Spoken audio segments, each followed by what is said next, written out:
પાટણના સાંતલપુરમાં પીવાના પાણીનો મુદ્દો ફરી એકવાર ગરમાયો છે। ધારાસભ્યના રોજ પાણી મળે છે દાવા સામે ગ્રામજનોએ વિરોધાભાસી દ્રશ્યો રજૂ કરતા ચર્ચા ઉઠી છે। કેનાલમાંથી ટેન્કર મારફતે પાણી ભરાતો વિડીયો સોશિયલ મીડિયામાં વાયરલ થતા સ્થિતિ વધુ ગંભીર થઈ છે। સ્થાનિકોના આક્ષેપ મુજબ પાણીની અછતને કારણે તેમને હજારો રૂપિયાનો ખર્ચ કરવો પડી રહ્યો છે। પીવાના પાણીની વાસ્તવિક સ્થિતિ અંગે નિષ્પક્ષ તપાસ કરવાની ગ્રામજનોએ માંગ ઉઠાવી છે। તાલુકામાં 25-30 વર્ષથી નથી પાણીની લાઈનો નથી ગટર લાઈન કે નથી પાણીની સુવિધા પાણી જ આવતું નથી માં તો 25-30 વર્ષ થયા પાણી નથી આવતું। તમે પાણી ક્યાંથી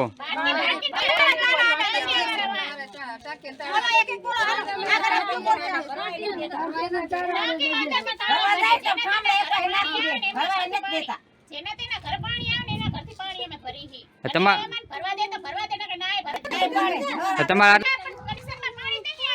પાણી જ નહીં આવતું એમને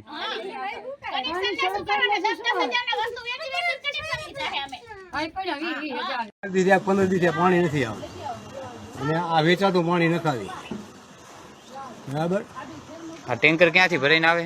ક્યાંથી એના ભાઈ ભરીને આવે? કેનાલમાં કેનાલમાં ટેન્કર ભરીને આવે એમને। હા।